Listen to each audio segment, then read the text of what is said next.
rumah tangga, duitnya akeh tapi gak sholat, duitnya akeh tapi sholatnya dadak-dadak, jam 5 sore lagi asar, jam 5 kurang 10 lagi subuh, pokoknya detik-detik akhir. Ngoten niku permasalahannya selesai yo di detik-detik akhir. Anaknya arep bayar, golek ngalor ngidul, deng wayah denge sesuk dinggo bayar, ngisak lagi oleh Pak. Oh, iku biasanya tanda-tandane. Tema pagi ini kalih Pak Pra diparingi judul klik, kiat lepas dari kesulitan hidup dan solusinya. Kira-kira teng mriki enten sing gadah masalah napa mboten? Kok kathah? Masalah niku biasane napa? Utang, terus napa malih? Anak, terus napa malih? Bojo, terus napa malih? Oh, ternyata ekonomi, ternyata kathah nggih masalahnya. Ada beberapa sumber. Kenging napa urip kula jenengan niku kok ruwet? Kenging napa urip kula jenengan niku kok mboten saged? Napa nek ngarani lawan ruwet niku napa? Penak, mudah, dimudahkan, lapang. Urip kok sempit, urip kok angel. Ngoten niku biasanya sing sampean salahke tangga, wong liya apa pangeran? Tak bacakan WA tadi malam, Pak Kiai, saya itu rezeki saya seret karena saya dizolimi. Golek rezeki angel kabeh, utang numpuk-numpuk. Kulo asli Rembang, saya itu dibikin habis modal saya sama orang yang iri sama saya. Saudara saya itu iri sama saya. Wabeh kleru pokoknya. Ada orang yang dengki dan jahat sama saya, sehingga usaha saya dihancurkan. Pak Yai, saya ingin balas dendam. Tolong bantu saya untuk membalaskan dendam. Kira-kira orang seperti ini bisa nggak masalahnya terurai? Ora iso, wong sing ruwet iku dheke. Bismillahirrahmanirrahim. Monggo diudari setunggal-setunggal. Niku salah satu contoh orang yang sempit ketika usahanya jatuh. Ketika dia terlilit hutang, usahanya jatuh, sing salah dulure, sing salah koncone, kabeh salah. Atau mungkin ada hal-hal yang sifatnya kita tidak bisa bangkit, stagnan urip. Padahal lumrahe wong, orang yang hari ini sama dengan hari kemarin, orang itu orang yang rugi. Orang yang hari ini lebih buruk dari hari kemarin, orang itu orang bangkrut. Orang yang beruntung adalah orang yang hari ini lebih baik daripada hari yang kemarin. Sekedap malih kula jenengan masuk tahun baru 2023. Di media sosial mesti rame. Kulo tak titeni, nanti berapa puluh WA yang masuk, bagaimana hukumnya mengucapkan Natal. Wis to, ora sah takok ngono. Wong kowe yo ora duwe bolo Kristen barang. Wis, kita fokus memperbaiki diri. Tahun depan harus lebih baik daripada tahun sekarang. Masalah niku enten 8 sumber. Cuma 8 sumber niki terangkum dalam 3 kategori. Jadi bagiannya dewi-dewi. Engko ayo digoleki awake, muga-muga kabeh lolos. Allahumma amin. Siji, sumber masalah dari kehidupan itu urusannya dengan akidah, keyakinan. Napa? Siji, wong niku berpaling dari Allah. Man a'rada an dzikri fa inna lahu ma'isyatan dhanka.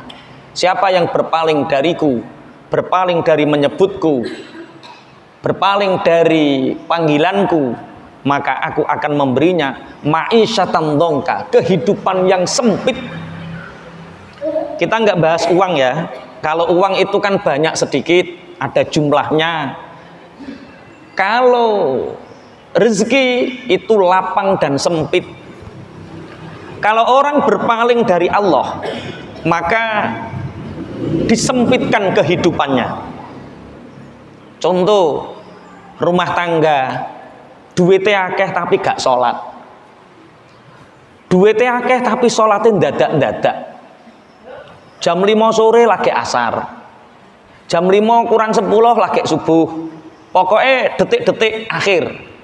Ngoten niku permasalahannya selesai yo di detik-detik akhir. Anaknya arep bayar, golek ngalor ngidul, deng wayah denge, sesuk dinggo bayar, ngisak lagi oleh Pak. Oh, iku biasanya tanda-tandane dia selalu mengakhir-akhirkan waktu sholat. Man a'rada an dzikri fa innalahu ma'isyatan dhanka. Pun dipetani dhisik. Siji, berpaling dari Allah. Nomor loro, kemrungsung. Kemrungsung niku apa? Bahasa Indonesiane apa Pak Pra? Guru bahasa Indonesia. Ya, sing cocok kuwi kemrungsung ngangah-angah cocok. Tapi nek ambisi ketoke ya ora patek cocok ketoke. Apa? Tamak. Kalau tamak itu orientasinya mencelakai orang lain, merampas hak orang lain. Niki mboten. Angah-angah kemrungsung. Bahasa lainnya itu dia ingin menggenggam semua.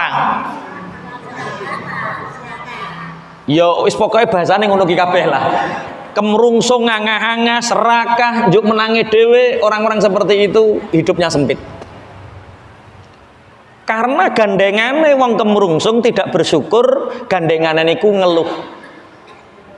Ngeluh niku kakean sambat. 75% orang yang sempit. Ini yang kedua ini. Kakean sambat. Piye Kak? Mbah urip kok tambah angel ki piye? Terus Pak Jokowi ki piye to rai programe Pak Jokowi salah. DPR ki ora genah, DPR salah. Kiai nggon kuwi ora mutu, kiyaine salah. Lurah ya ora melek lho. Lurah ora dimelekno. Dulurku bareng iki ra sing perhatian, kabeh salah. Wong model ngene iki kok jumeneh lurah, presiden, kiai, kok jumeneh tanggane, bojo anak lho ora cocok. Ya salah kabeh. Ana sing model ngene iki duwe bojo, Mbak, Bu, enten sing bojo sing model ngono kuwi. Kabeh wong salah ngoten niku. Lah niku tandane kakean sambat. Wong kakean sambat niku kalih Gusti Allah akan diuji dengan kesempitan. Walaqad fatannal ladzina min qablihim fala ya'lamannallahu alladzina shadaqu wa la ya'lamannal kadzibin. Sungguh Allah telah menguji orang-orang sebelum kalian. Sing diuji kesulitan urip iku gak sampeyan tok, wong zaman biyen ya wis diuji. Kanjeng Nabi ya pernah mengganjal perutnya dengan batu. Nabi Nuh ya pernah dilempari tai karo kaume. Semua orang sudah diuji sama Allah. Orang-orang sebelum kita sudah diuji sama Allah. Allah hanya ingin tahu kita ini orang-orang yang imannya benar atau sekedar iman-iman tapi goroh-gorohan. Lah apa yang kita ingin lakukan ketika Allah nguji kita? Bersyukur. Ibu, bapak pangapunten. Iki ono Fatih, Fatih niku anake Masrul. Fatih ngomong, "Bapak, aku apa nyabrang ratan?" Ada rasa kekhawatiran. Apa nyabrang ratan gede bapak aku? Bapak emoni, "Sabar. Ayo tak tuntun bapak." Bocah iki kira-kira panik napa mboten? Tenang napa mboten?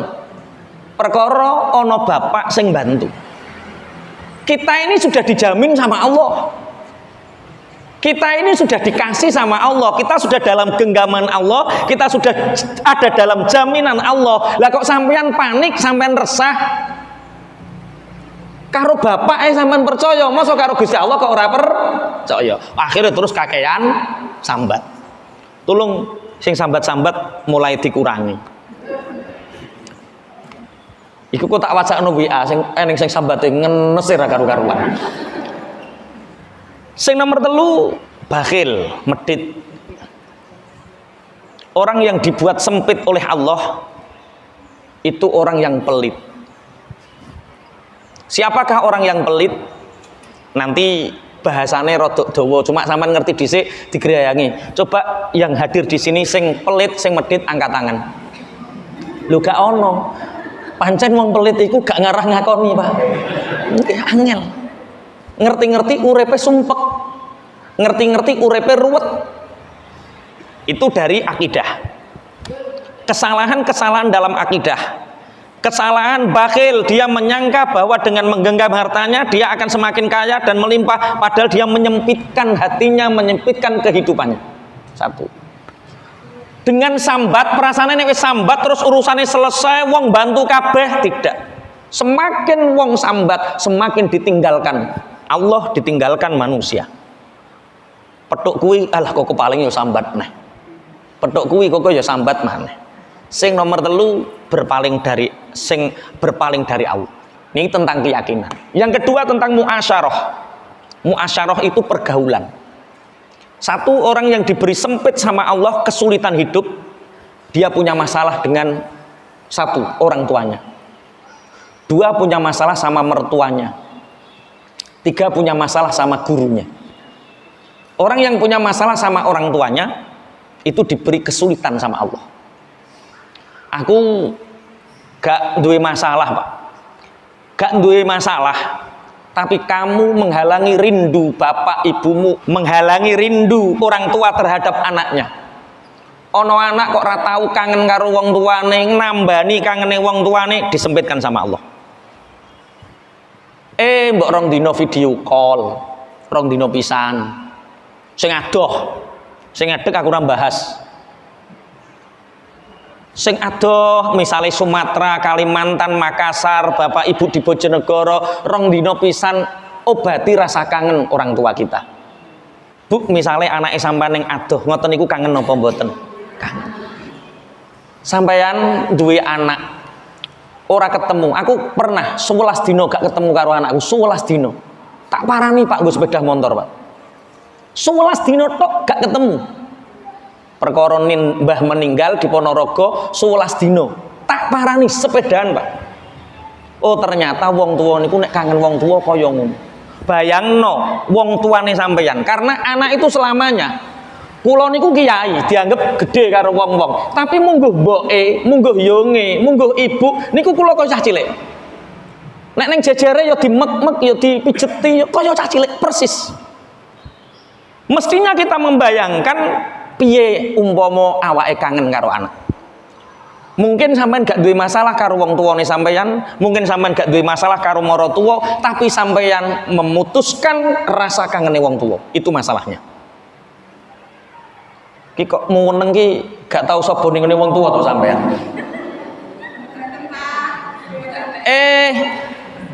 Loh, di sini ada istri saya loh. Saya itu 1 bulan ke Ponorogo. Sepedaan motor, nggo mobil 1 bulan, urung duwe mobil lho 1 bulan, tak menke. Apa duwite wis akeh sama itu? Belum, duwe bensin tok budal. Demi apa? Wong tuwa aja sampai kangen. Sapa wong nambani kangene wong tuwa diberikan keberlimpahan oleh Allah. Tapi sapa wong ora nambene kangene wong tuwa nyebabno wong tuane ngempet kangen, ngempet rindu, disulitkan sama Allah. Ayo, bumbung wong tuane jenengan tasik sugeng, tasik urip. Nek Ponorogo saulan pisan, nek padha Bojonegorone pirang dina pisan.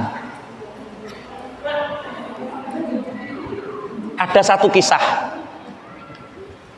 Yo salah satu kajian samawa, bocah lanang. Pak Kiai, nek kula niku kalih tiyang sepah kula, kalih mbok kula oke Pak Yai. Dolan yo ben dina seminggu pisan. Lah masalahe opo? Bojo kula niku mboten purun kula jak. Bojo kula mboten purun kula jak. Masya Allah, ono mantu ngono kuwi ono. Itu menantu yang durhaka. Iku nek cara aku tak pegat, Pak.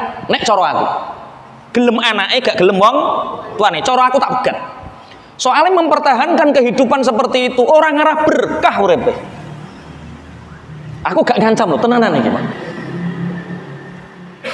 Iya makanya ngaji gunane nopo biar kita itu ngerti. Kasihan lah orang tua yang melahirkan anaknya kepingin kangen karo putune, kepingin kangen karo anake, kepingin kangen karo mantune. akhirnya tidak terobati karo putune sing dolan mu anake tok slunta-sluntu. Bu, jenengan duwe anak kok dolan slunta-sluntu kok dhewe ra ngejak putune ra ngejak sing wedok, hati-hati. Itu tanda-tanda menantu durhaka. Iki kok muneng mbok rungokno to ta durhaka sampean kok tuwegang ngono modele. Soale enten ngeten, ora Pak. Untuk berbakti itu anak kepada orang tuanya. Masa menantu harus berbakti kepada mertuanya? Bapak Ibu, derajat menantu dengan anak, mertua dengan orang tua itu sama. Jadi orang tua itu ada orang tua yang melahirkan kita, ada orang tua yang anaknya kita nikahi. Podo. Bukti ini podo. Contoh misalnya, contoh tok. Ono bocah jenenge Zaid nikah karo Fatimah. Zaid nikah karo Fatimah. Dalam bab wudu, salah satu sing orang batalno min haitsun nasab.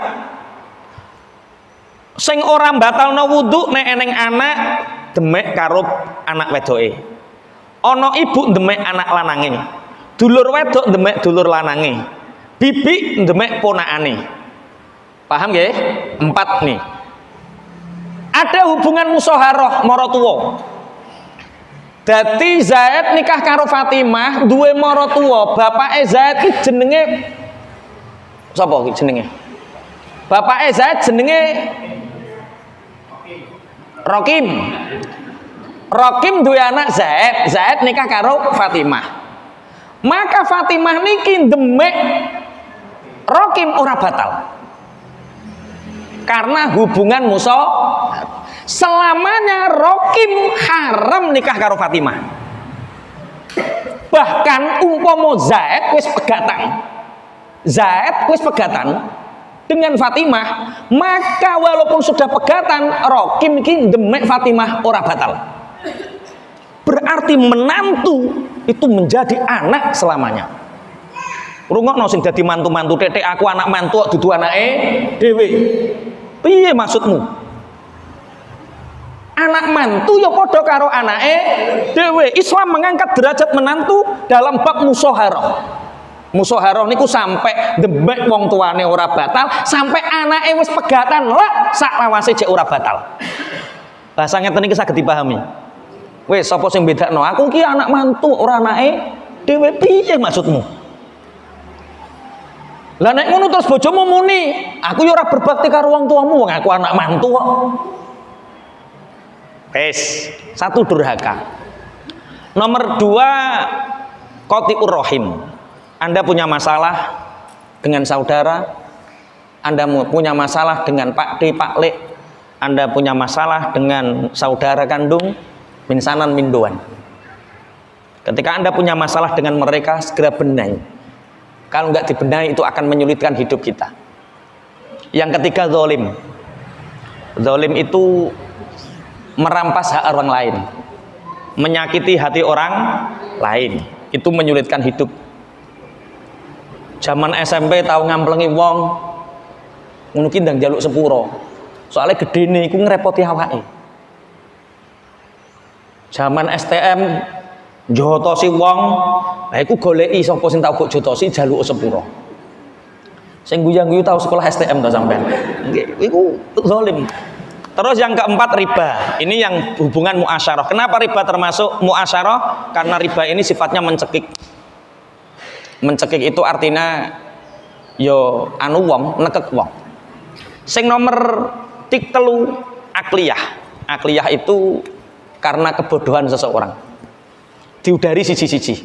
Jadi kesulitan, sumber kesulitan hidup manusia itu ada 3. 1 dari keyakinan, 2 dari muasyarah, pergaulan, yang ketiga dari pola pikir yang salah atau pemikiran. 1 karena keyakinan, karena dia telah berlari dari Allah. Dandani sholatmu. Dik mengwis jelas masalahnya, saiki solusine. Kalau kita masalah kita, sumber kesulitan kita, kehidupan kita ruwet, angel, opo-opo angel, anak nakal, bojo ra nurut, bisnis bangkrut, utange Akeh maratuwa lara-laranen nyuntikno reneng, wise tangga bareng ra duwe dhuwit diutangi ya ora eneng, nyumpekno wah kabeh sing berhubungan karo sampean sumpek pokoke. Jangan-jangan karena kita melalaikan perintahnya Allah. Melalaikan perintahnya Allah. Makanya kula dipeseni Mbah Yai, dandani salatmu engko uripmu didandani Allah. Dandani jamaahmu engko uripmu didandani Allah. Sederhana, sangat sederhana. Ternyata masalah kehidupan itu ada di dalam sholat. Solusinya wasta'inu bis sabri was sholat. Mintalah pertolongan kepada Allah dengan sabar dan sholat. Nek sholatmu didandani, buk dandani, uripmu karo Gusti Allah didandani. Nek jamaahmu buk apii, engko kehidupanmu karo Gusti Allah diapii. Wis nomor loro. Karena kemrungsung, angah-angah, tidak bersyukur, seneng sambat. Iki mental iki kudu dirubah. Sayyidina Umar bin Khattab ketika ketemu orang ditanya, kaifa hal ya Amirul Mukminin? Bagaimana kabar engkau wahai Amirul Mukminin? Jawabnya Sayyidina Umar, raditu billahi robba wa bil islami dina wa bi Muhammadin nabiyya. Pokoknya nek Gusti Allah cek pangeranku, Nabi Muhammad nabiku, agama Islam agamaku, semua baik-baik saja, nggak ada masalah apa-apa. Itu bukti bahwa sambat iku aja sampai. Pak Wahyu pripun kabarin jenengan? Sae Ustaz, alhamdulillah, tapi bisa ning tapine iki Ustaz. Wes iki tapine iki kok gak luwih akeh. Tapi Masya Allah Pak Yai, anak kula niku ngeten, bojo kula niku ngeten, mertua niku ngeten, tangga kula ngeten, penggawean kula ngeten, wis Mas. Lah, tapine lho kakean. Pripun Mas Wahyu kabare? Alhamdulillah bi khairin wa afiyah. Titik wis aja eneng tapine. Tapine simpen ning ati, engko wayah sujud brolno. Kira-kira wong ngoten niku kathah tapine to, kathah alhamdulillah. Tapi makanya kita latih. Kula biasa nek kumpulan karo Mas Wahyu karo Pak Prabiasa. Alhamdulillah, alhamdulillah, alhamdulillah tak banterno biasa. Sing sering kalih kula mesti enten apa to moro-moro kok alhamdulillah. Jangan anggap alhamdulillah itu untuk menutupi kesedihan hati, bukan. Alhamdulillah untuk melatih bagaimana hati selalu ridho terhadap apa yang terjadi. Alhamdulillah, alhamdulillah, alhamdulillah. Wes urip ojo kakean sambat. Perkara semakin sambat, semakin diuji, semakin sambat iku semakin angel. Sampean dadi guru, terus muridnya dikek ujian. Pak Guru, masa kok Pak Guru protes saya. Kira-kira gurumu itu murid-murid kok seneng kira-kira. Tambah dicetok to sampean. Bocah kok meneng bae to. Sampean nek dikek ujian karo Allah, dikek soal karo Allah, lakoni, kerjakan, wis ora usah sambat, ora usah protes. Makanya kula sering, Pak Yai kenapa bisa seperti ini? Karena kamu belum selesai dengan dirimu. Bagaimana engkau bisa menyelesaikan orang lain wong kowe kurung selesai karo awakmu dhewe? Kuncinya satu. Bersyukur itu lawan dari kakean sambat. Syukur. Sing nomor telu, bakhil. Wala yahsabannal ladzina yabkhaluna bima atahumullahu min fadlihi wa khairul lahum bal huwa syarrul lahum. Jangan engkau sangka harta yang kamu genggam itu lebih bermanfaat untukmu. Bal huwa syarrul lahum. Harta yang kamu genggam itu buruk untukmu. Ini ancaman bagi orang-orang yang pelit. Orang pelit itu zakatnya 2,5%, itu orang pelit. Bakhil itu 2,5%. Loh, wong wis zakat wis infak 2,5% kok bakhil. Itu ukuran minimal kebakhilan seseorang. Kok guyu to sampean? Lagi krasa to sampean? Lah nek ora ngetokno 2,5% itu syuh. Dadi ana bakhil, ana syuh. Ana wong sing ngetokno kanggo awake dhewe tapi moh ngetokno kanggo wong liya. Contoh, ibu-ibu ayo tuku bakso. Sak porsi piro? Sak porsi 10.000. Ya monggo dhuwit 10.000 tok, Pak. Kok wayah bayar nyoh ya liyane bayar dhewe-dhewe urun 10.000. Wi bakhil. Ana wong sing tunggu bakso ya ning tining pita-pitu ya mangkat, ora nggo dhuwit. Kira-kira nek wayah ape ning kasir mlebu toilet. Ki dibayari torung ya, dibayari torung ya. Kira-kira nek wis dibayari metu, kuwi jenenge syuh. Wong lanang iki contoh. Sing paling gampang contohane iku rokok. Misal, nek syuh rokok nggawa sitok sakler. Dimpak-mpak dewi. Kok nek kancane ngetokno ya melok mek. Itu syuh. Tapi nek ya doyan rokok ora tau nggawa rokok, nek kancane ngetokno njukuk iku bakhil. Paham bedane ya? 2,5% itu ukuran bakhil. Nek sampean kepingin terurai sedekahe luwai saka 2,5%, ben ora diarani bakhil. Gak patek cocok nek bahas ngene iki ora patek cocok.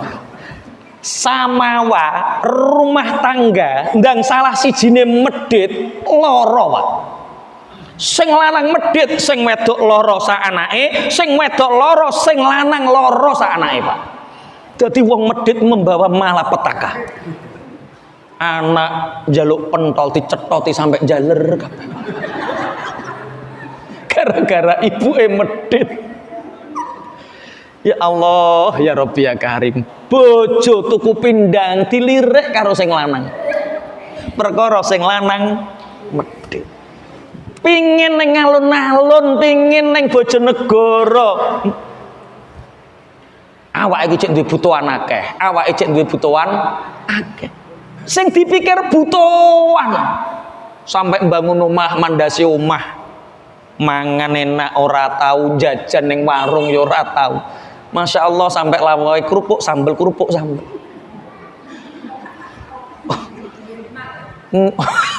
nikmat piye loro diterusno aja lambung kok nikmat piye insyaallah.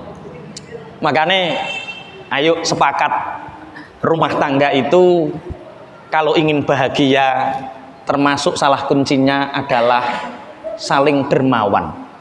Dermawan dengan boros itu beda. Pelit dengan ojo gemi to, nek gemi mirip-mirip irit. Hemat. Pelit dengan hemat itu dua hal yang berbeda. Piye nek bedakno engko ana hitung-hitungane dhewe. Sesuai dengan ukuran takaran masing-masing. Aku ki medhit apa hemat? Coba dihitung. Untuk belanja berapa, untuk tabungan berapa, untuk rihlah berapa.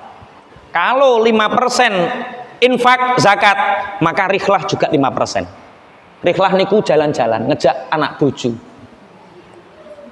Harus ada anggaran sendiri jalan-jalan karo bojo.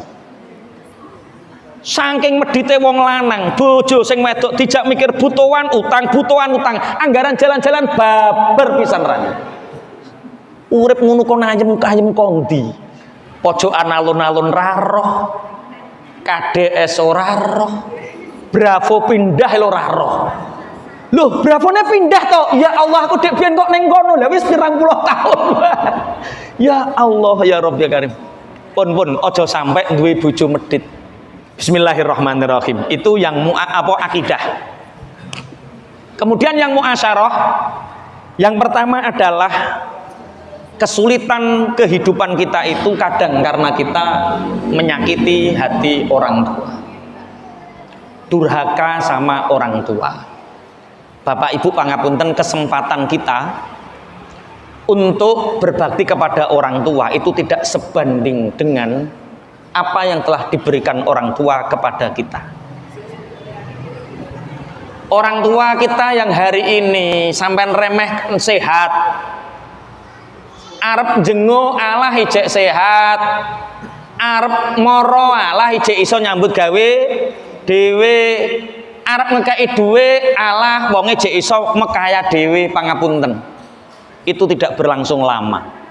Penyesalan besar akan terjadi ketika kita merasa bapakku dinane jek baik-baik saja lah kok saiki hidup-hidup kapundhut. Itu penyesalan terbesar seorang anak ketika Allah memberikan kesempatan kita waktu untuk berbakti kita tidak melakukannya.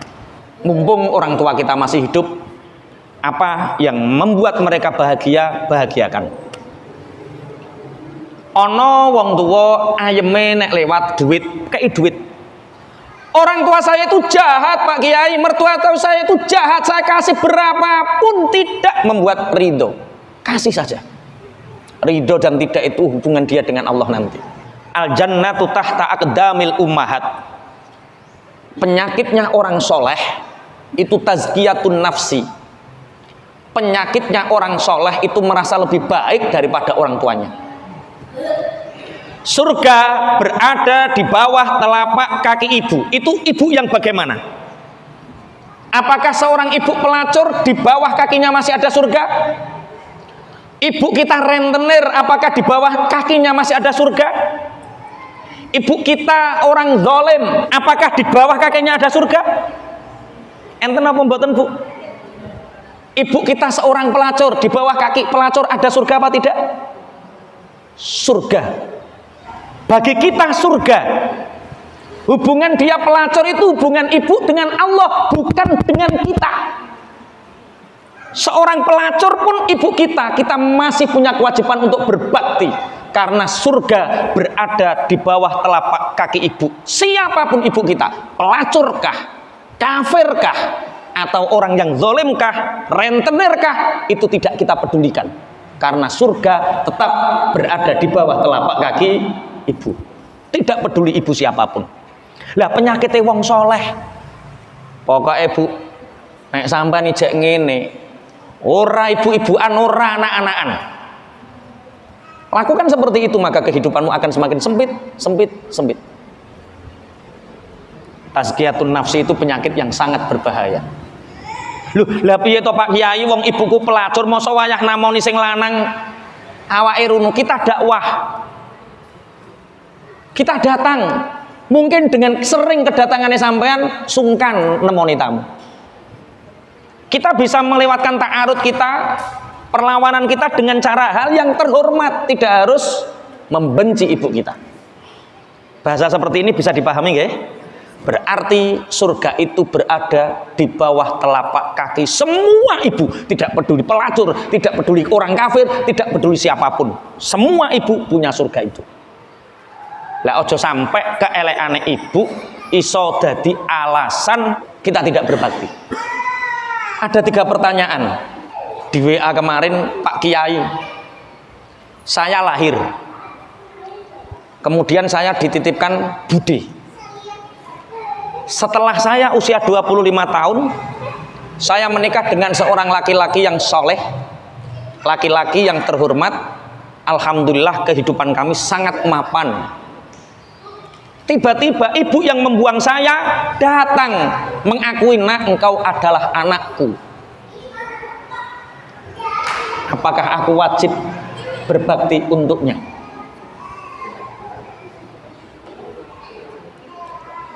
Sedangkan hati ini sudah terlanjur sakit, lahir precet dititipno bude, bareng saiki uripku kena moro, aku ibumu nak, aku ibumu nak. Ki cara sing dadi sampeyan, ibu kaya ngene iki mbok apake? Aku tahu kanca cara ibu model ngono mbok apake, tak rawe Pak ya. Rawe-rawe piye? Tak jawab. Setiap manusia itu diuji sama Allah.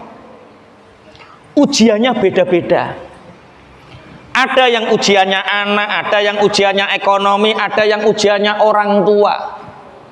Anda mestinya bersyukur sama Allah. Alhamdulillah, sejak kecil aku dididik oleh bude.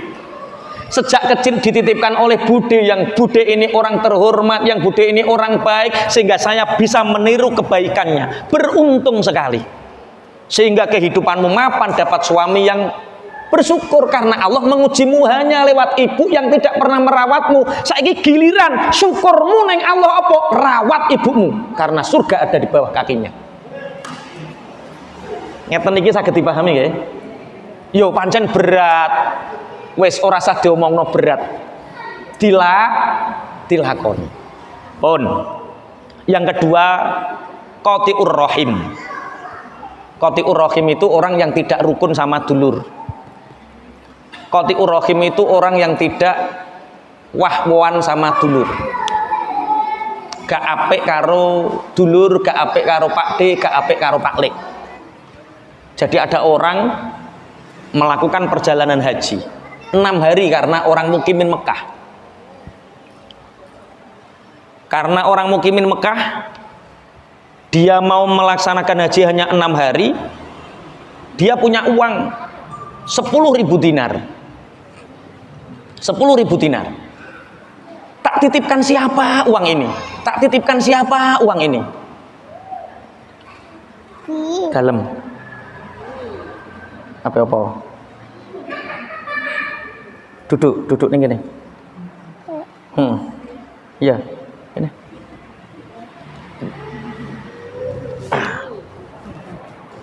Apa? Barhut. Oh ya, saya punya temen yang amanah bisa dipercaya, Mas. Ya Kak, aku mau berangkat haji hanya 6 hari. Lalu aku titip uangku Kak 10.000 dinar. 1 dinar itu 4 gram emas. Kalau 4 gram kali 10.000 berarti berapa? 40.000 gram. Kalau 1 gram 1 juta, berarti 1 juta kali 40.000 itu berapa?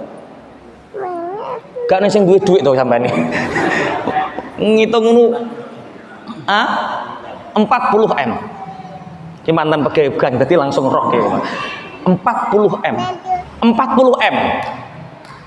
Tak titipkan sama temen. Iya Kak, insyaallah aku amanah Kak berangkat haji. Bareng 6 hari mantuk, ternyata temen yang dititipi uang ini meninggal dunia. Bareng meninggal dunia, bertanya sama anaknya, gak dititipi duit sama bapak? Mboten Pak Lek. Ditakokno dulure, gak ngerti duitku, mboten Pak Lek. Akhirnya bingung, terus sowan tengene kiai. Salah satu syekh di Mekah ditanya, "Syekh, saya itu titip uang 10.000 dinar kepada teman saya, tapi dia tidak wasiat kepada siapapun tentang uangnya. Temanmu itu teman baik, perilakunya atau buruk?" "Baik, Syekh." "Oke, pergilah ke sumur Zam-Zam. Panggil nama temanmu itu di sumur Zam-Zam. Insya Allah nanti kamu akan dapat petunjuk."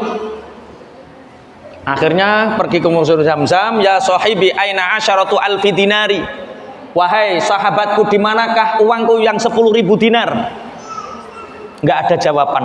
2 kali nggak ada jawaban, 3 kali, berkali-kali nggak ada jawaban. Nggak ada jawaban, Syekh. Kata Syekh ini, padahal temanmu teman yang baik, kenapa nggak ada jawaban?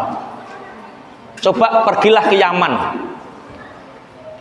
Di Yaman itu ada sumur namanya sumur Barhut. Kabarnya sumur Barhut itu bagi orang-orang yang disiksa oleh Allah di alam kuburnya, di alam barzahnya, atau di akhiratnya dia disiksa, maka ketika di sumur Barhut itu dipanggil, dia nanti akan menjawab. Pergi demi uang 40 M ini ke sumur Barhut. "Ya sahibi aina asyaratu alfi dinari." Wahai sahabatku, di manakah uangku yang 10.000 dinar? Ternyata aja jawaban.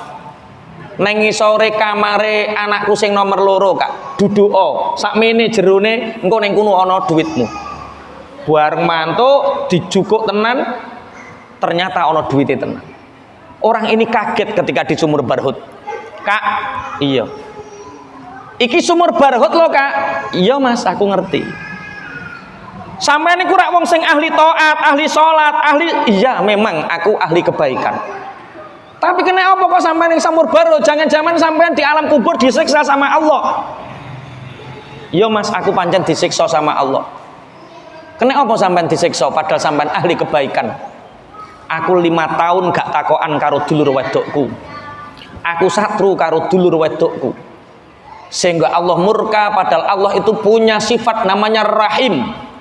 Rahim itu kasih sayang. Siapa yang memutus hubungan dengan saudaranya, dia memutuskan hubungannya dengan Allah. Siapa yang buruk sama saudaranya, maka dia memutus hubungannya dengan Allah, memutus kasih sayang Allah. Makanya sampai hari ini ibadahku belum diterima Allah, karena Allah masih membenciku karena aku satru karo dulur wedokku 5 tahun. Itu diceritakan oleh Imam Zainuddin Al-Malibari yang menceritakan Ibnu Hajar Al-Haytami. Jadi ternyata duwe dulur kok sampai gak rukun, duwe dulur sampai gak apik, iku nyebabno kasih sayangnya Allah terputus. Kalau kasih sayang Allah putus, pangapunten, kehidupan kita akan sangat banyak sekali masalah, kesulitan hidup. Ki kok meneng ki angen-angen dulur sing di sampean. Modele. Oke, sing nomor 1 durhaka, nomor 2 qati'ur rahim, nomor 3 masalah zalim. Zalim itu merampas hak orang lain. Tentang harta, Islam mengajarkan kepada kita untuk ithar. Ithar itu untuk harta kita ngalah orang lain dulu. Kita nggak dapat nggak apa-apa, wong duit wae. Tapi untuk akhirat kita harus yang ada di depan, itu ithar. Makanya wong zalim merampas hak orang lain, itu semakin dia zalim maka semakin sempit kehidupannya. Begitu juga tentang riba. Riba niku duit mana niku. Orang yang semakin bermain riba maka hidupnya akan semakin sempit. Sing diling-iling muk tanggalan terus. Tanggal piro to Dik? Tanggal 17. Walah wayahe. Wayahe. Lu saiki wis tanggal 18 kok Mas, lu kliwat. Aduh didendo berarti. Ribet. Yang ketiga masalah kebodohan. Kenapa orang bisa sumpek? Sumber masalahnya banyak karena saking bodohnya dia tentang ilmu agama. Makanya Bapak Ibu pangapunten, nate kula critakake ana wong sowan ning nggone kiai. Pancen kiai niku ora tahu sekolah psikologis tapi nek wong susah sobone kiai. Gak tahu sekolah ekonomi tapi nek wong kebelut utang ngorone ning nggone kiai. Eneng wong kecolongan motor padahal kiai ora tahu. Dukun yo ora tahu. Tapi nek montore ilang njaluk dudono kiai. Terakhir kiai kuwi sapa? Datang, Pak Kiai. Kula niki kurang nopo Pak Kiai, urip kula kok susah ora karu-karuan. Lah pripun to, Bu? Anak kula niku nderek pang Pak Kiai. Wis. Anake nderek pang. Bojo kula ketut babon Pak Kiai. Wis. Terus omah kula disita bank. Wis. Terus wong tua lara ben minggu nyuntikno. Wah wis. Kira-kira sumpek nemen apa mboten? Niku pripun Pak Yai kula nyuwun omben-omben. Nyuwun suwuk. Akhirnya karo kiai iki dikei banyu sak gelas. Dikei uyah sak gegem. Diudek. Monggo Bu jenengan unjuk niki pun disuwuk. Diombe gaber-gaber. Wong uyahe sak gegem, banyune sak gelas. Sampun Pak Yai, dereng benjing ngriki malih tasih enten riyadhah. Riyadhah napa? Riyadhah ngajar nepsu, benjing ngriki malih syarate siji. Napa? Nggawa uyah sak-sak. Walah, wong sak gegeme gaber-gaber apa nek sak-sak. Ki nek dikongkon ngentekno repot. Monggo Bu dibeto. Lah teng pundi Pak Yai? Teng waduk enten banyu waduk ngoten niku. Bening disoki uyah. Kon ngombe banyu waduk rasane pripun Bu? Tasik seger Pak Yai. Enak ya iya enak. Uyah kuwi masalah. Banyu iki ilmu. Masalahmu iku cilik, sak gegem cuma ilmumu sak gelas, mulane kowe krasa gaber-gaber. Masalahmu najan sak-sak, tapi nek ilmumu sak gawan, ilmumu sak waduk, rasane tetep seger. Sing nyekel ki duwe masalah napa mboten? Sing nyekel mik niki duwe masalah napa mboten? Yo akeh padha wae, cuma rada di masalah. Masalah bagi orang-orang tertentu dadi berkah. Masalah itu menjadi masalah nek pancen mbok tadahi banyu sak gelas. Makane sumber kehidupan, sumber masalah kehidupan niku sing nomor 3 saking bodone. Nabi Sulaiman niki nate dipilih kali Gusti Allah, khuyira Sulaiman bainal mal wal mulki wal ilm. Sulaiman pilih 3. Siji harta, 2 tahta, 3 ilmu. Akhirnya Nabi Sulaiman milih fakhtaro al ilma fa'uti al mulk. Akhirnya Nabi Sulaiman milih ilmu, Nabi Sulaiman dikai kerajaan, wal mal Nabi Sulaiman dikai bondo gara-gara milih ilmu. Jadi ana wong sumpek urepe ruwet sempit itu masalahnya gara-gara kurang ilmune. Lah niki terbanyak. Wingi enten tiyang cethake Blitar ngriko. Nginep neng pondok. Nginep neng pondok pagi tak temui. 1,5 jam tak temui. Cerita kula ngeten tak rungokno. Terus kula paringi ngeten jenengan ngeten wis.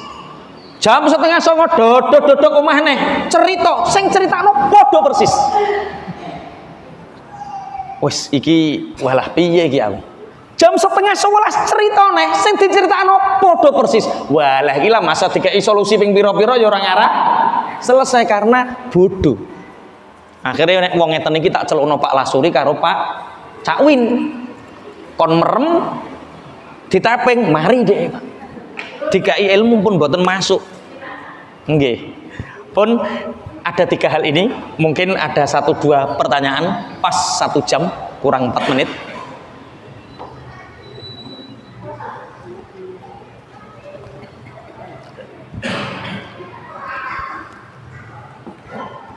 Ada 3 pertanyaan yang sudah masuk.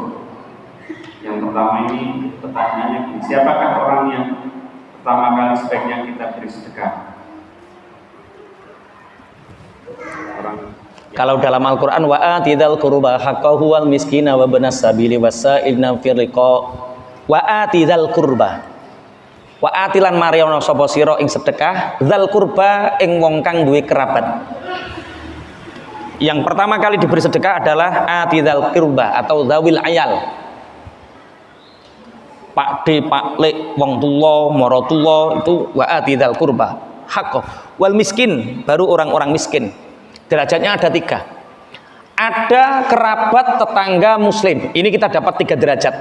Kita bersedekah kepada kerabat kita, di samping kerabat kita tetangga kita, di samping tetangga kita muslim. Berarti kita dapat 3 derajat. Yang kedua, kerabat tapi tidak tetangga. Rumahnya jauh, dia tidak tetangga. Lebih dari 40 rumah yang kita lewati, dia tidak tetangga. Kita dapat 2 derajat. 1 derajat kerabat, 2 muslim. Atau kerabat tapi tidak muslim, kita dapat 1. Oleh Sayyidina Umar bin Khattab itu pernah diberi oleh Rasulullah sutra, yang sutra ini dari Rasulullah, ini dari penduduk jauh sowan kepada Rasulullah. Rasulullah diberi hadiah sutra, kemudian Sayyidina Umar bin Khattab dikasih sutra itu. Sayyidina Umar bin Khattab matur datang kanjeng Nabi, ya Rasulullah, saya muslim, engkau melarang kami untuk memakai sutra. Rasulullah menjawab, bukankah kerabatmu banyak yang tidak muslim? Akhirnya sutra ini diberikan ke kerabatnya Sayyidina Umar bin Khattab. Barokah pemberian sutra ini, mereka menjadi muslim. Yang kedua, tidak kerabat tapi tetangga. Muslim tetangga, dia dapat 2. Dan seterusnya dan seterusnya.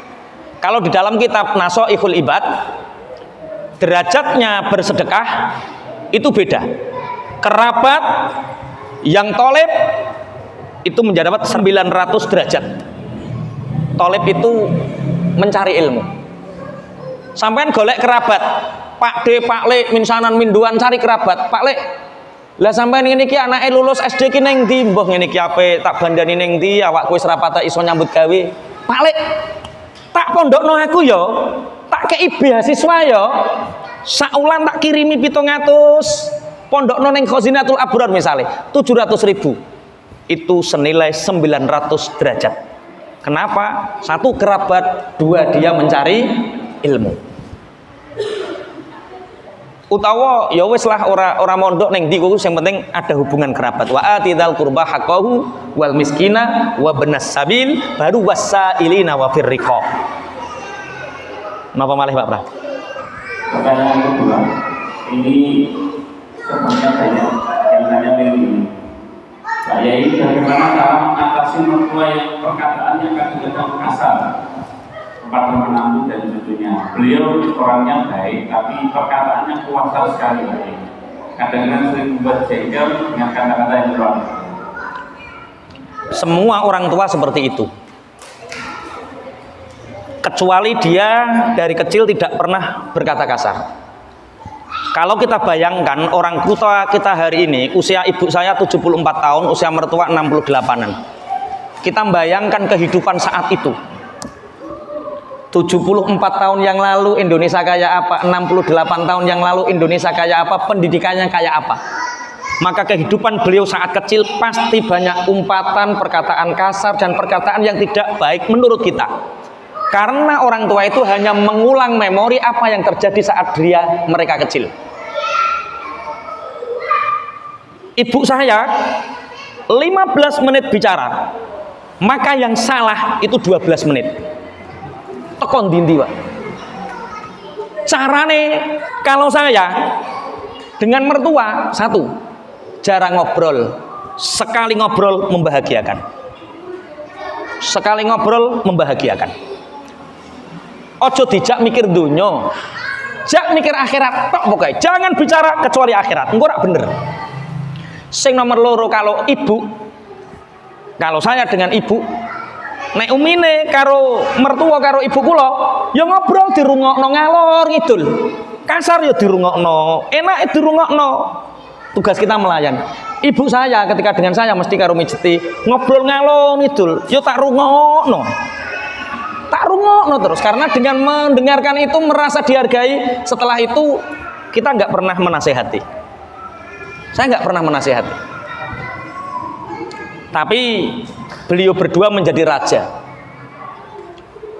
Pondok Putri gak ngarah sholat jamaah nek gung teko. Jadi kiai ini gung teko lah, nek dhek wis teko langsung komat.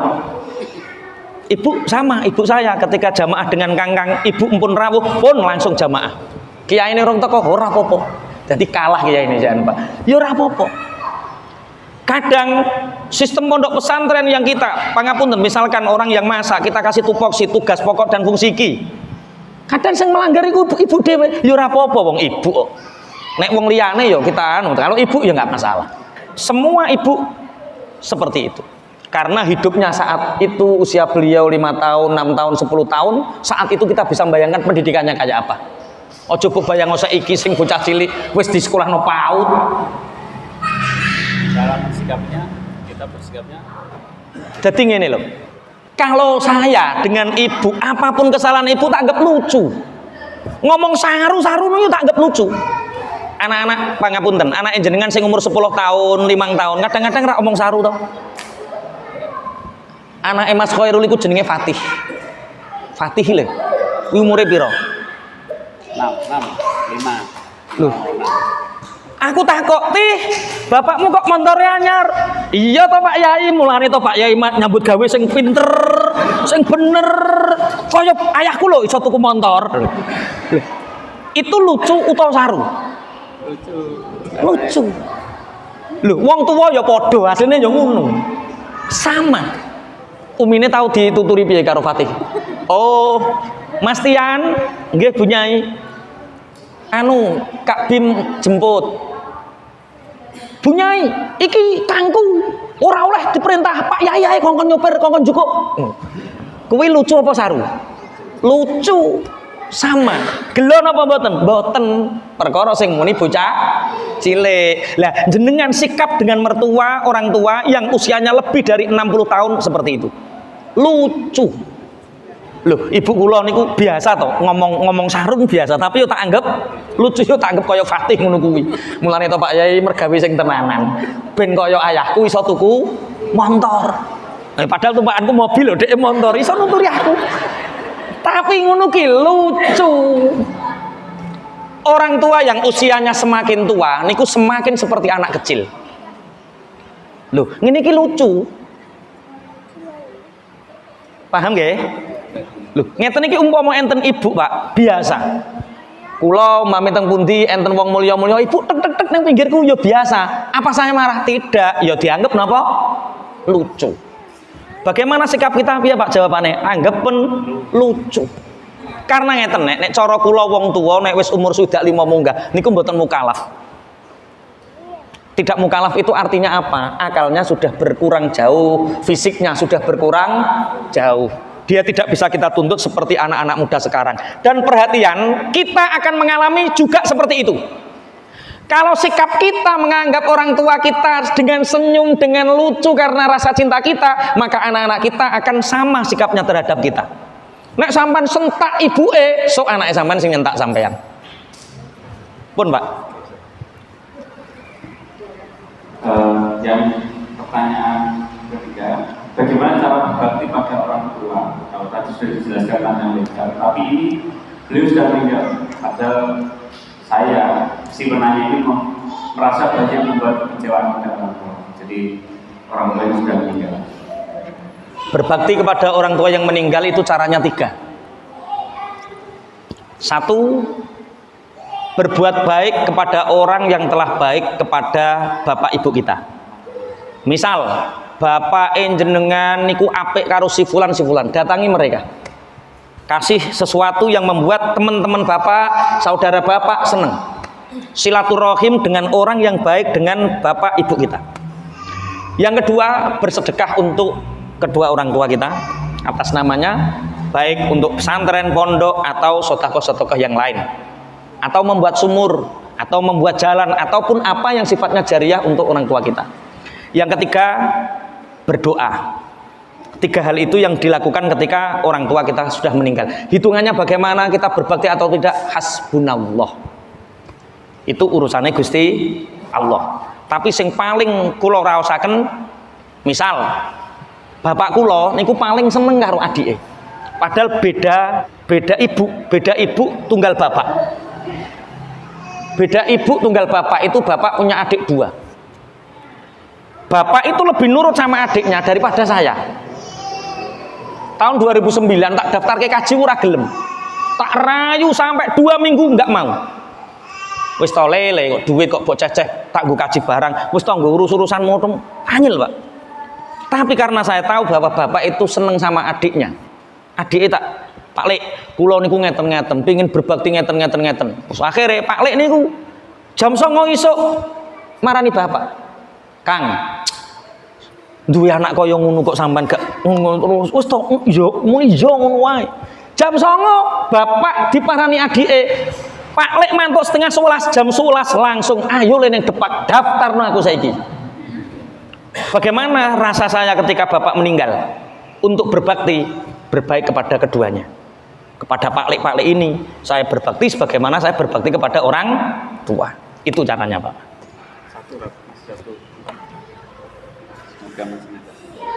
Yang terakhir ini, nanti yang masih bertanya saya simpan dulu ya, karena waktunya sudah tidak cukup. Baik, kita harus dan wajib berbakti pada orang tua dan mertua. Apakah semua pekerjaan beliau kita wajib membantu? Sedangkan kami sebagai anak juga ada sebuah pekerjaan sendiri. Bagaimana cara kita untuk berbakti? Karena di waktu yang sama kami berada di posisi masing-masing. Maksudnya istrinya punya pekerjaan, suaminya punya pekerjaan. Jadi lebih pada manajemen berbakti yang membantu. Terus jalan keluarnya menurut saya bagaimana? Inilah pentingnya interaksi. Kalau kita dolan ning ngene wong tuwa, mesti ngerti apa sing dibutuhno wong tuwa. Tidak harus bantu pekerjaannya, tidak harus nyuci piring, tidak harus itu. Berbakti itu tidak dalam konteks itu. Berbakti itu dalam konteks hati orang tua ridho terhadap kita. Banyak cara. Kalau sekedar ingin bantu misalkan, beda banget.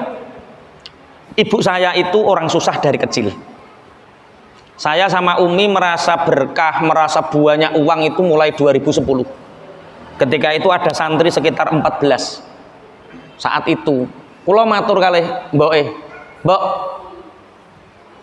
tak tukokno pembantu yo. Ben ngiwangi masak. Setiap saya sama Umi seperti itu, piyambake mesti langsung sakit. Darahnya naik. Oh, ternyata orang tua itu yang paling dibutuhkan adalah penghargaan. Menurut beliau yang dari kecil susah, nukokno pembantu ngerebut penggaweane dhewe. Aku iku jek sehat, aku jek isih pola, aku ora usah tambah srengen, Pak. Terus piye? Ya wis, kita bantu sebisanya sampai santri ini 50. Bareng santri 50. Piye jek pengin adang dhewe to, pengin ya ora le golekno wong masak. Lah ngono masak. Artinya butuh waktu. Dan ternyata menghargai itu lebih dibutuhkan daripada sekedar membantu pekerjaan. Satu contoh, ibu itu karena dia merasa jek iso adang, jek iso opo, akhirnya ternyata ngoten niku dhek cari informasi wong masak saiki dikai piro saulang. Lah itu kita kasih lebih. Jadi umpama iki sedekah srengen dhek, tapi iki gajine seneng, merasa dihargai, dibalik itu dia kasih yang lain. Oh, ternyata orang tua itu kadang ya merasa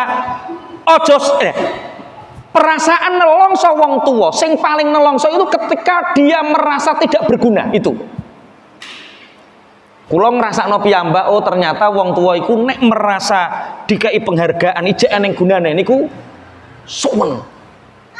Tapi mbah nek wong tuane wong liya aku gak ngerti lho ya.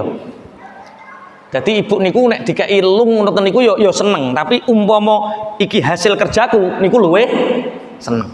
Beri penghargaan. Terus tidak melulu uang, tidak melulu tenaga, kadang waktu. Ibu niku pernah kula paringi duit, kula berangkat umroh yo nangis. Terus tak kei duit 3 juta nate ngoten niku yo nangis. Tapi terus akhir-akhir niki tak daftarno kaji ora nangis. Bahkan niki kula berangkatnya haji plus nggih mboten nangis biasa. Tapi ketika keponakannya meninggal, kula goncekne jam 09.00 isuk niku nangis. Nangis.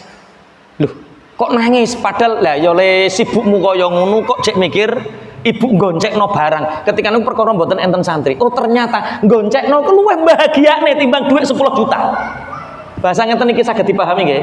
Jadi berbakti tidak harus bantu dengan segala tenaga, upaya, tidak. Tapi berbakti itu lakukan apapun yang membuat orang tua menjadi ridho. Umpama nek kepingin ngentengno penggaweane, ya wis dikai pembantu. Tapi hati-hati.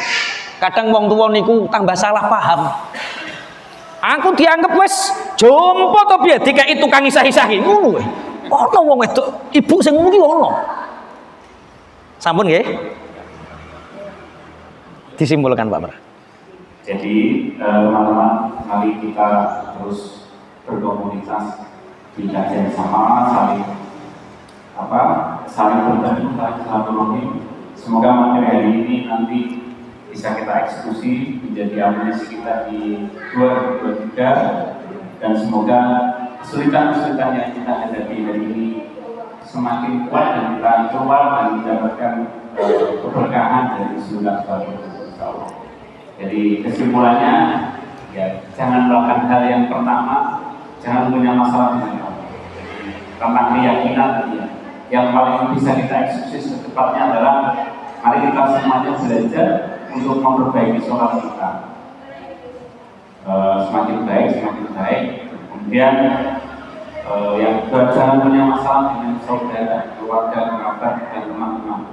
Cari yang memungkinkan. Terus banyak bersyukur. Yang terakhir adalah yang bakhil. Jadi bakhil versinya macam-macam. Jadi yang sudah punya omset banyak ya berarti harus zakat, zakatnya minimal jangan 2,5% lah ya. Itu batasan kikir. Batasnya kikir itu segitu. Kalau Mbak Utami tasnya laksanya banyak dan zakatnya harus 10%. Kalau teman-teman di SDG itu mentargetkan itu 10% ya. Tapi teman-teman yang lain kalau mau belajar pokoknya jangan 2,5%, harus mencairnya nanti di kehidupan kawan-kawan yang. Nah, yang tadi sudah disampaikan tadi tentang biasanya yang paling sering adalah tentang hubungan sama orang tua. Teman-teman yang mengantin baru itu sebenarnya banyak panggilan baru. Yang mengantin baru pasti akan menemui fase itu bermasalah dengan orang tua atau keluarga atau Mertua. mertuanya. Dihadapi saja, itu masih kayak. Tadi yang mana tidak masih kayak. Dihadapi saja yang rindu, karena dianggap saja lucu. Makanya kita harus pintar, jangan bodoh dan tidak tahu. Makanya sudah terus. Kata kunci yang terakhir adalah cari kerinduan orang tua pada kita itu pada apa? Kita tidak pernah tahu. Beda apa ini dengan kita beda. Jadi mungkin ada yang dengan menitipkan cucunya ke rumahnya itu mereka rindu. Kayak saya itu rindunya orang tua kayak segitu. Mungkin akan saya. Jadi kalau titi-titi anaknya malah senang karena kan ada yang mungkin repot kecil direpotin. Anak saya kan kita nggak pernah tahu, makanya perlu komunikasi tadi. Komunikasi. Jadi yang kedua adalah beri penghargaan namanya. Orang tua kita, mertua kita harus kita beri penghargaan. Cari apa yang bisa membuat dia menghargai karena ada memang tipe orang tua yang cara menghargainya beda-beda. Kalau orang tua atau mertua saya itu sama istri saya itu sekarang sukanya silaturahmi. Jadi istri saya nggak suruh ajak teman-temannya. Sombong kalau dia begitu namanya. Ya ternyata kalau begitu malah menangis dan seneng gitu. Jadi banyak macamnya ya. Nek ngomongnya tadi seneng duit gitu. Jadi kan nomor ya susu Duit. Ya bro. Silakan nanti anak-anaknya isinya lancar. Amin. Sehingga terkabul itu semua. Baik teman-teman, saudara-saudara semua, waktunya sudah cukup. Semoga apa yang kita terima hari ini bermanfaat dan berkah. Nanti yang tidak sempat mencatat, insya Allah sudah diupload sama Mas Iwan di channel YouTube-nya biasanya lengkap ya. Nanti di Santri Senior, kalau potongan-potongannya di Facebook saya juga punya catatan-catatannya, nanti insya Allah bisa Di-share. kita pelajari bersama-sama. Tetap saling bersabar dalam kebaikan, saling menolong dalam kebaikan, saling menyemangati di antara kita semua, karena di antara kita pasti semuanya punya ujiannya masing-masing. Hanya ilmu komunitas guru yang insya Allah nanti akan bisa membantu kita mendapatkan apa yang ini, terus bersabar, karena ada dosa-dosa yang mungkin tidak terlalu kecuali dengan diberi masalah ini, ujian ini. Itu teman-teman ya, terima kasih. Terakhir mohon doanya supaya di akhir tahun ini kita bisa memetik pelajaran yang berharga dari kehidupan kita dan men-setting ulang atau menginstal ulang atau punya visi baru atau punya resolusi baru di tahun 2023. Terima kasih. Al-Fatihah. Bismillah. Alhamdulillah rabbil alamin arrahmanir rahim maliki yaumiddin iyyaka na'budu wa iyyaka nasta'in ihdinas siratal mustaqim siratal ladzina an'amta 'alaihim ghairil maghdubi 'alaihim waladdallin. Bismillahirrahmanirrahim. Alhamdulillahirabbil alamin hamdan yuwafi ni'amahu wa yukafi'u mazidah. Ya Rabbana lakal hamdu kama yanbaghi li jalali wajhikal karim wa 'azimi sultanik. Wassalatu wassalamu ala sayyidina Muhammadin walhamdulillahirabbil alamin. Allahumma inna maghfirataka arja min a'malina ya Allah wa inna rahmataka awsa'u min dhunubina ya Allah. Allahumma illam nakun ahlan an nabla rahmataka rahmatuka alun anta bulaghana li annaha wasi'at kulla syai' ya arhamar rahimin.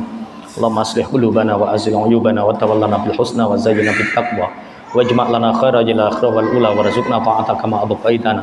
Allahumma yassir lana lil yusra wa jannibna al usra wa a'idna min syururi anfusina wa min sayyiati a'malina wa a'idna min adzabil nari wa adzabil qabri wa min fitnatil mahya wal mamati wa min fitnatil masiihid dajjal. Rabbana atina min ladunka rahmatan wa hayyi' lana min amrina rasyada.